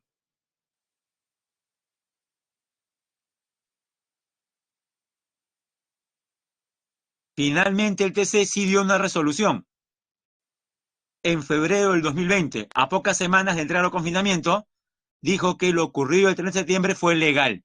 Por tanto, según los magistrados del TC, no hubo golpe de Estado. Fue constitucional. Tercera pregunta. ¿Y cuál de estas 4 instituciones reemplazó al fenecido CNM? Sí, antes existía un Consejo Nacional de la Magistratura. Claro, ahora tenemos a la Junta Nacional de Justicia. Las funciones son prácticamente las mismas. Lo que ha cambiado bastante es la forma como se escogen ahora a sus 7 miembros. Ahora es más transparente. Atrás quedaron los días en los cuales la llamada de un hermanito solucionaba todo. Pues recuerda los audios de la vergüenza. Me imagino que todavía recuerda esas conversaciones. Bien, jóvenes, está muy bien usted, ¿ah? Creo que puede postular a la presidencia. Lo ha hecho mucho mejor que los candidatos el día de ayer.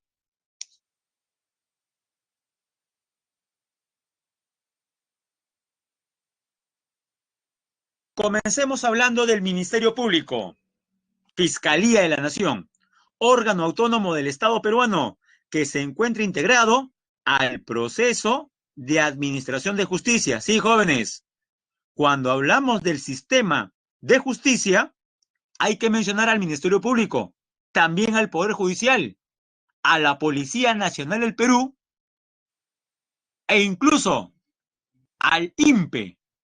También al INPE hay que mencionarlo. ¿Por qué, profesor? Porque recuerde que un juez sentencia y un juez puede sentenciar culpable. Si el acusado es sentenciado como culpable, automáticamente, ¿a dónde lo derivan?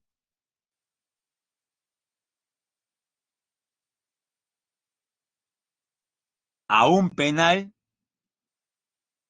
seguramente de alta seguridad. Y los penales son administrados por el INPE. El INPE también es parte del sistema judicial, sino que a veces nunca se menciona. Uno cree que en el sistema judicial solamente está el Poder Judicial. De repente el Poder Judicial sea el corazón, la matriz del sistema judicial.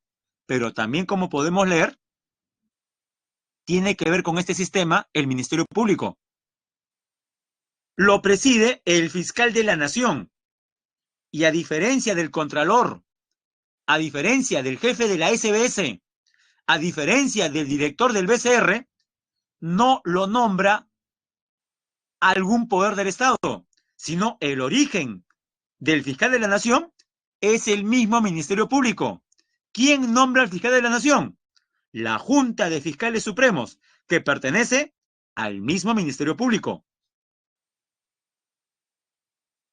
El cargo dura 3 años y se puede prorrogar 2 años más por reelección. Funciones. Tenemos la foto ahí del actual fiscal de la Nación, la doctora Zoraida Ábalos. Promueve la acción judicial en defensa de la legalidad.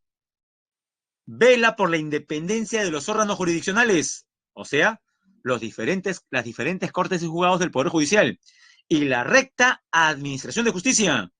Representa a la sociedad en los procesos judiciales. Conduce desde su inicio la investigación del delito. He aquí una gran diferencia con los jueces. Lo vimos la semana antepasada, jóvenes.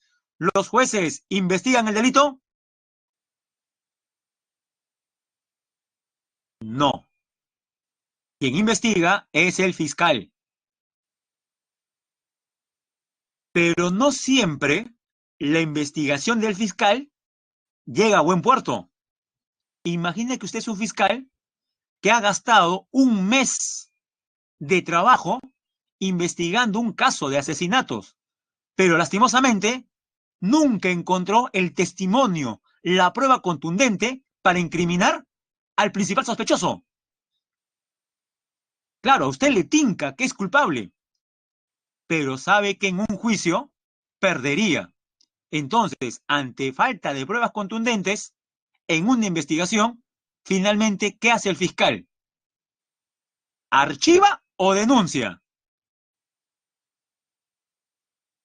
Esas son las dos opciones de un fiscal. Bueno, si no tiene pruebas contundentes, lo más probable es que archive. Al revés, ¿qué pasa si presenta los testimonios, si tiene las pruebas? ¿Qué hace? Denuncia y se da inicio al proceso judicial. Ya en el juicio tendrá que demostrar y convencer al juez de que sus pruebas son las más objetivas que puedan haber. Ejercita la acción penal de oficio o a petición de parte. ¿Cómo es eso? ¿Recuerda usted un caso que pudo haber terminado en feminicidio, ocurrido hace ya 1 año y medio, en una playa de estacionamiento en La Victoria, donde las cámaras de seguridad nos muestran a un señor arrojándole combustible a su pareja y a punto después de lanzarle algún fósforo encendido.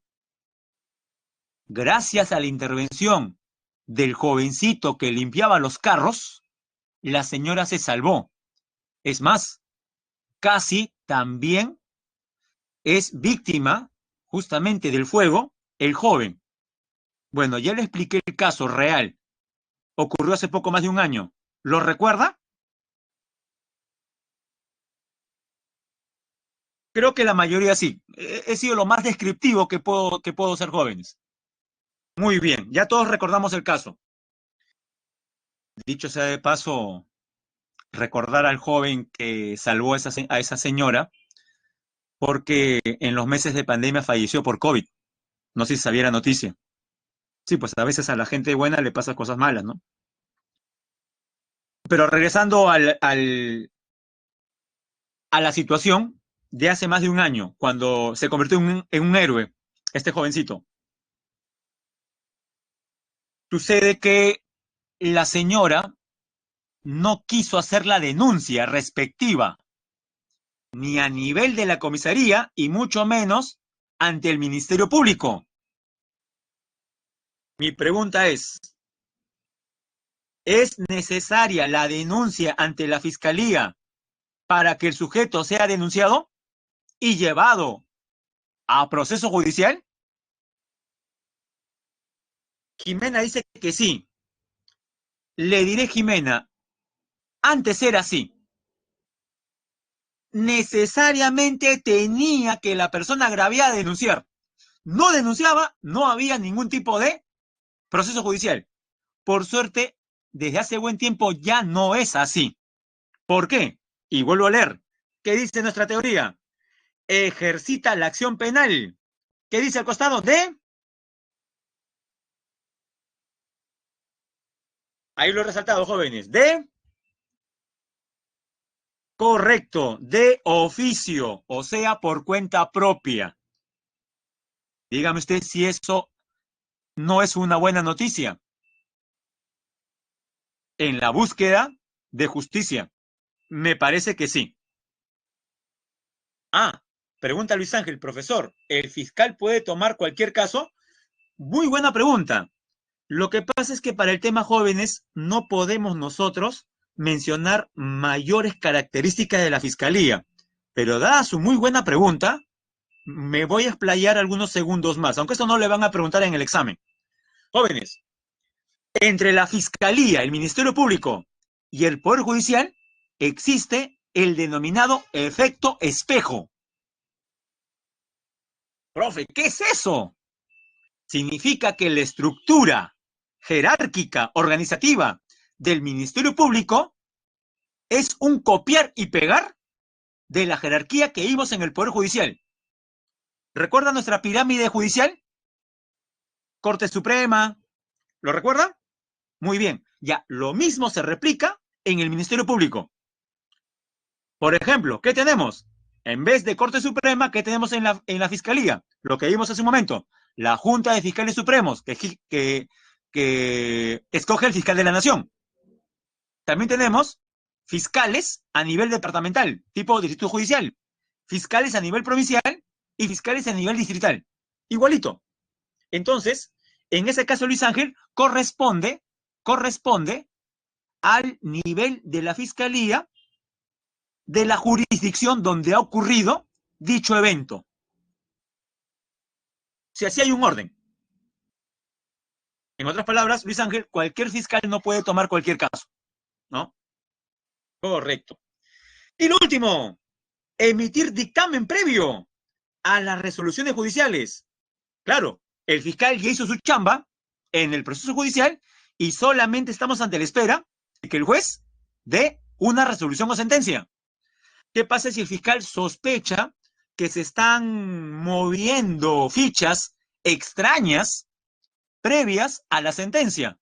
El fiscal puede dar su opinión de disconformidad, por ejemplo, por el hecho de que algunos testigos están siendo amenazados, por el hecho de que el juez de repente está adelantando opinión. El fiscal puede intervenir, puede dar su parecer antes de que se dé una sentencia. E incluso después de la sentencia también puede hablar. Jóvenes, en otras palabras, el fiscal, por su propio trabajo, tiene que salir a los medios de comunicación a dar cuenta de lo que está pasando. Ahora entenderá por qué algunas personas que no comprenden la labor de un fiscal le decían a nuestro gran fiscal, Domingo Pérez, no sé si usted recuerda, decían que era un figuretti, que mucho sale en televisión, que le gusta la peliculina, que ya lo ve esto en la sopa, ya aburre el fiscal Domingo Pérez, quiere llamar la atención. Jóvenes, tiene que defender el caso. Si ve irregularidades, debe quedarse callado. Es más, ¿qué pasa si el fiscal se queda callado? Ocurre un montón de arbitrariedades y él no dice nada. Él lo que está haciendo es justamente parte de su labor. Así que particularmente creo yo que figuretismo no existe por parte del fiscal mencionado. Pero sí hay gente que le ha escuchado decir eso, a manera de crítica. Y jóvenes, dejamos el Ministerio Público y ahora nos toca el tercer órgano de los cuatro. Función. Me defiende a mí, lo defiende a usted, nos defiende a todos. La Defensoría del Pueblo, presidida por el Defensor del Pueblo. Tenemos la foto ahí del actual Defensor del Pueblo, Walter Gutiérrez. Órgano autónomo y colaborador crítico del Estado, que actúa con autonomía respecto a cualquier poder público o privado, en nombre del bien común. Recuerde que una función del Estado es el bienestar general de la población y en defensa de los derechos de la ciudadanía. El defensor del pueblo es elegido y removido por el Congreso, con el voto de los 2/3. Ojo, no es mayoría simple. 2/3 involucra 87 votos de 130. En otras palabras, se requiere mayoría simple o mayoría calificada. Escribe en el chat. Mayoría simple 50% más 1. O sea, sería 66 votos. Correcto, Nicolás. Correcto, Talía. Mayoría calificada. 87 votos, 2/3, como mínimo. Profe, ¿2/3 de qué? Del número total de congresistas en el Pleno, 130. Aunque lo más probable es que cuando llegue el día no sean 130, ¿no? El cargo dura 5 años y no está sujeto a mandato imperativo. Esto último, no está sujeto a mandato imperativo, es muy similar a una atribución que presentan ¿quiénes? Los congresistas. O sea, los congresistas y el defensor del pueblo tienen esa misma característica. No están sujetos a mandato imperativo. ¿Qué significa eso? Que no tienen que dar cuenta de sus acciones ante ningún poder o institución del Estado. Y lo último, ya no lo comparten con los congresistas, ¿no? ¿Qué dice el último? El defensor del pueblo todavía, salvo que se cambie la Constitución, salvo que se modifique el artículo de la Constitución, todavía gozan de inmunidad. ¿Quiénes sí ya jóvenes perdieron esa inmunidad? Hace un par de meses. Los congresistas ya no tienen inmunidad. El defensor del pueblo sí la tiene. Funciones de la Defensoría del Pueblo. Defiende los derechos constitucionales y fundamentales de la persona y de la comunidad. Supervisa el cumplimiento de los deberes de la administración estatal, o sea, los deberes del Estado. Supervisa la adecuada prestación de los servicios públicos. Telefonía, por ejemplo, a la ciudadanía. La Defensoría del Pueblo también cumple una función mediadora. ¿Recuerda la principal diferencia entre la mediación y la negociación? Me imagino que todavía la recuerda. ¿Cuál es?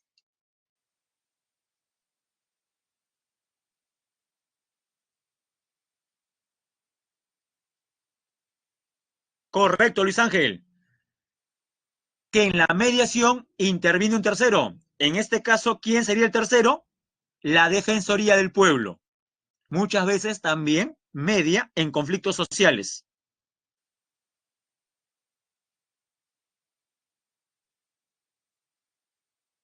Y por último, jóvenes, nos toca hablar del Tribunal Constitucional, el famoso TC. Es un órgano autónomo, es el órgano supremo de interpretación y control de la constitucionalidad. Se le ha confiado la defensa del principio de supremacía constitucional, es decir, como supremo intérprete de la Constitución. Se compone de 7 miembros, que al igual que el defensor del pueblo, son elegidos por el Congreso de la República, con el voto de los 2/3 de su número legal. Bueno, si el número total finalmente es 130, van los 130 congresistas, sería 87 como mínimo, por un periodo de 5 años, y también gozan de inmunidad, como el defensor del pueblo. No hay reelección inmediata. Funciones. Conoce en instancia única. ¿Qué garantía? ¿Cuál es la garantía constitucional que el TC resuelve en instancia única?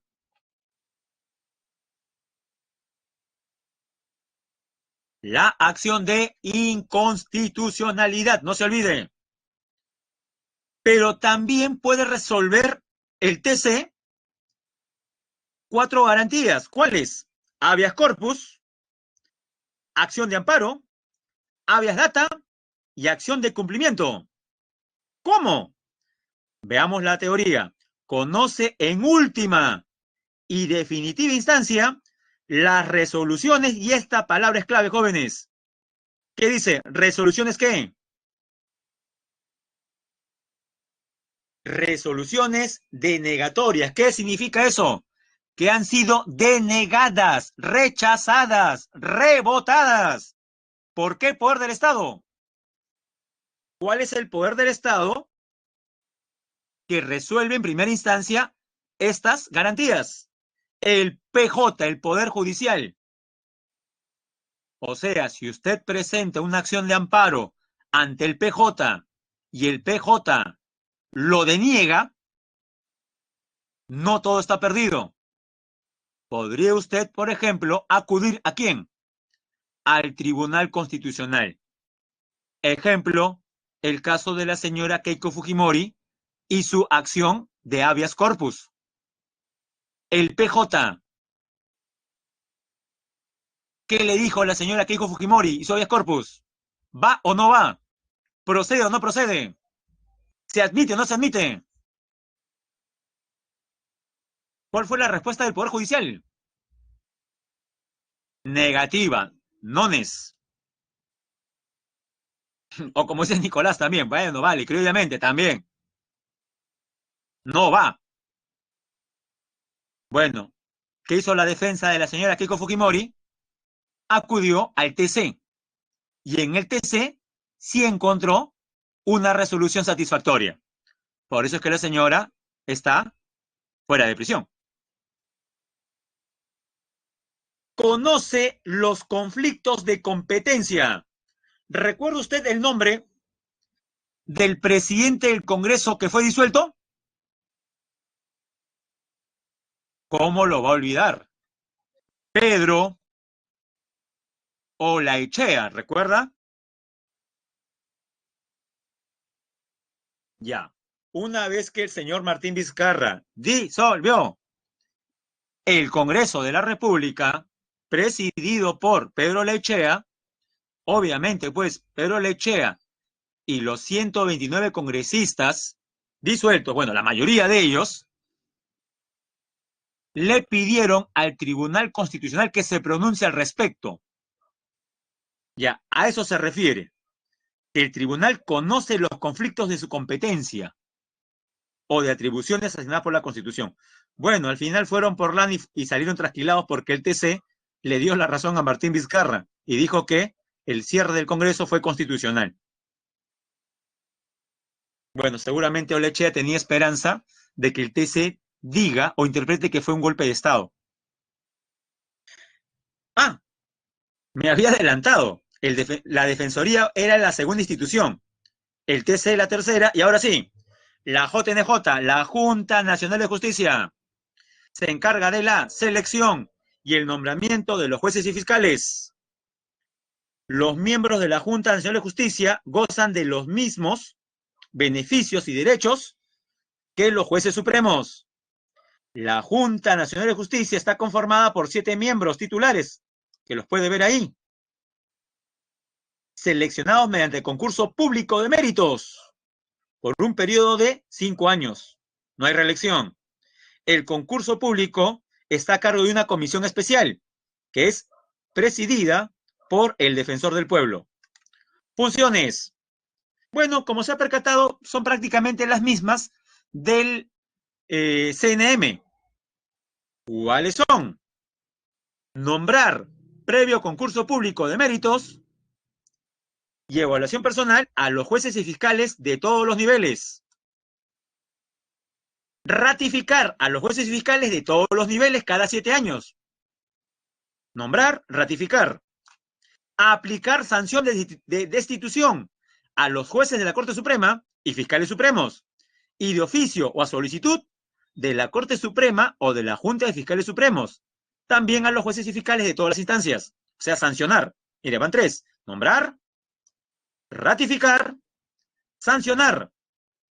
En el caso de los jueces supremos y fiscales, también será posible la aplicación de amonestación o suspensión de hasta 120 días calendario. Resolver en última y definitiva instancia las impugnaciones interpuestas en los procesos disciplinarios contra jueces y fiscales, extender a jueces y fiscales el título oficial que los acredita, y un plus, jóvenes, nombrar, ratificar y destituir a los jefes de la OMPE y del RENIEC, no del jurado, pero sí de estos 2 entes electorales.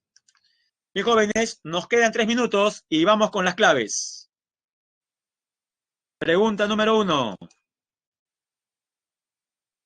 Un fiscal superior abrió investigación en contra de un fiscal adjunto por el presunto delito de corrupción al haber recibido dinero de una persona involucrada en la venta irregular de mascarillas para una entidad del Estado. A partir de esta situación, identifiquen las proposiciones relacionadas con las competencias del fiscal. Veamos, la primera. Investigar los hechos por tratarse de un asunto personal. Falso. Defender la legalidad y los intereses de la sociedad civil. Verdadero. Ejercer la defensa motivada por interés del proveedor. O sea, salvaguardando los intereses del empresario corrupto. Falso. Ejercitar la acción penal pública a partir de las evidencias. Es así. La clave sería entonces la letra 2 y 4. Correcto, Piero.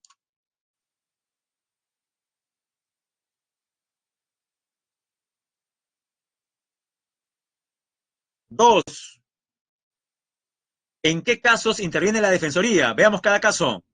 Dirigentes comuneros de la cuenca del río Coate en Puno son rechazados de participar en una reunión regional de salud. Pregunto, ¿el defensor del pueblo salvaguardará los derechos de estos comuneros? Por supuesto, verdadero. Los pobladores de Tarata en Tacna exigen la anulación de una sentencia emanada por la Corte Suprema. Jóvenes, ¿la Defensoría podría revertir una sentencia del Poder Judicial? Falso. Ya no procedería, ¿no? Por la independencia del Poder Judicial. 3. En Loreto, un grupo de pobladores que protestaban pacíficamente por la contaminación petrolera fueron reprimidos duramente por la policía. También es un caso de la Defensoría. Y la 4. Usted en el futuro, estudiantes sanmarquinos que participaron en una marcha contra el sistema de corrupción, fueron detenidos arbitrariamente por agentes del orden. Este es un caso para la Defensoría, también, jóvenes. Por tanto, en la pregunta número 2, la clave sería la letra D. Disculpe, la letra B. Verdadero, falso, verdadero, verdadero. Vamos a la tercera, jóvenes.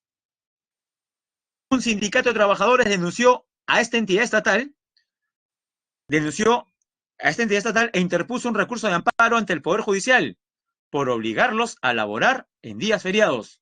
Agotado el proceso en el fuero jurisdiccional, o sea, en el Poder Judicial, ¿puede el Tribunal Constitucional resolver la garantía mencionada, la acción de amparo? Y la respuesta, como dijimos, es sí, porque es la entidad encargada de conocer y resolver en última instancia las resoluciones denegatorias de la garantía de acción de amparo, así como habeas corpus y también habeas data. La última, jóvenes, La resumo. ¿Cuál es el organismo que tiene como una de sus funciones nombrar, ratificar o destituir al jefe de la OMPE o del RENIEC? En este caso de la OMPE. Correcto, la clave es la letra C. La Junta Nacional de Justicia. Muy bien. Vamos a pausar la grabación ahora.